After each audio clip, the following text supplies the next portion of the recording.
The city stretched beneath the Raven, a labyrinth of concrete and glass. 1,000 smells rose on the wind: exhaust fumes, baking bread, the sweet decay of fallen leaves. The Raven, perched atop a gargoyle on a forgotten building, saw it all. He knew the city's rhythms. He knew the best bins to scavenge from, the quietest corners for a midday nap.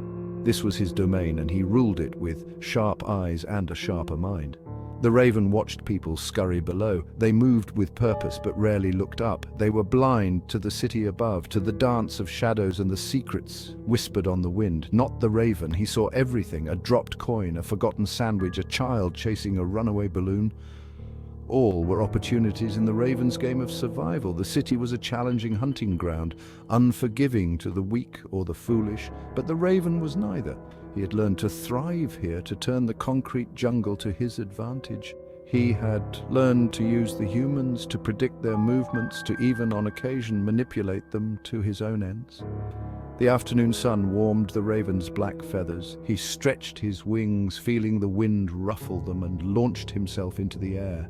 He circled once, high above the city, then swooped down towards the park, his keen eyes already searching for his next challenge.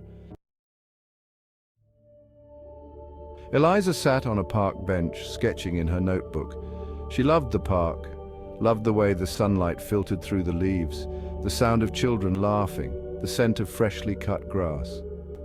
She looked up as a shadow passed overhead. A raven landed on the path in front of her, tilting its head, its black eyes bright and curious. Chuckles. Don't expect to be spoiled, you feathered fiend. Eliza smiled. She'd seen this raven before, always seemed to be around. She took a piece of her sandwich, tore off a small chunk and tossed it towards him. The raven took a step back, watching her with an almost unnerving intelligence.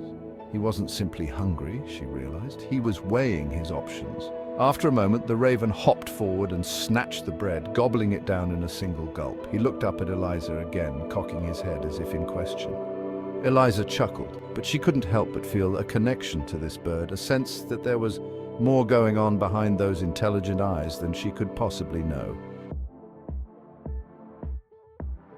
The park was the raven's playground. He knew every twist of the path, every hidden nook and cranny. He knew where the squirrels buried their nuts, where the pigeons gathered to gossip, where the humans left the tastiest scraps behind. He watched the children play, their laughter echoing through the trees. He knew their games, their routines, their weaknesses. One little girl, no more than 5 years old, was struggling to open a bag of crisps. The raven watched her, his head cocked. He knew those bags. He'd seen people struggle with them before. He hopped closer, his sharp eyes never leaving the girl. She was getting frustrated, her face screwing up in concentration. The raven saw his opportunity. He swooped down, grabbed the corner of the bag in his beak and gave it a sharp tug. The bag ripped open with a satisfying crackle. The little girl gasped, startled, but then her eyes widened in delight. She giggled and tossed a handful of crisps towards the raven, who caught them deftly in midair. He had learned long ago that sometimes the best way to get what you want is to help others get what they want. The sun began to dip towards the horizon, painting the sky in hues of orange and purple. The raven watched a group of boys playing football, their shouts and laughter echoing through the park. One boy, Max, kicked the ball too hard. It soared over the fence, landing in the middle of a thorny rose bush. Max's face fell.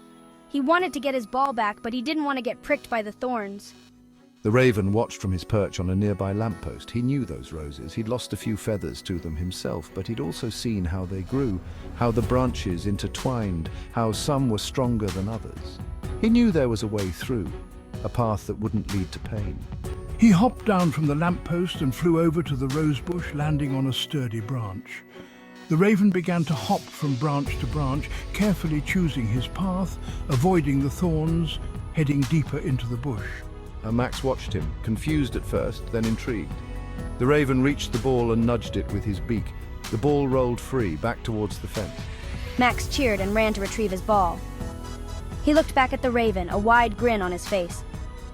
"Thanks, Birdie!" he called out.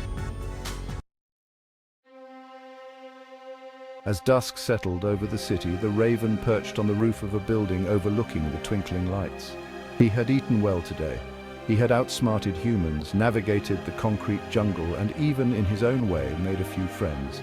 He was a survivor, a master of his domain. The city was a dangerous place, full of challenges and threats. But it was also full of opportunities for those who knew how to look. The raven had learned to adapt, to use his intelligence and his cunning to thrive in this concrete jungle. He spread his wings and let out a raucous caw, the sound echoing through the night. The city was his, and he would rule it for as long as he drew breath. The game was on, and the raven was winning.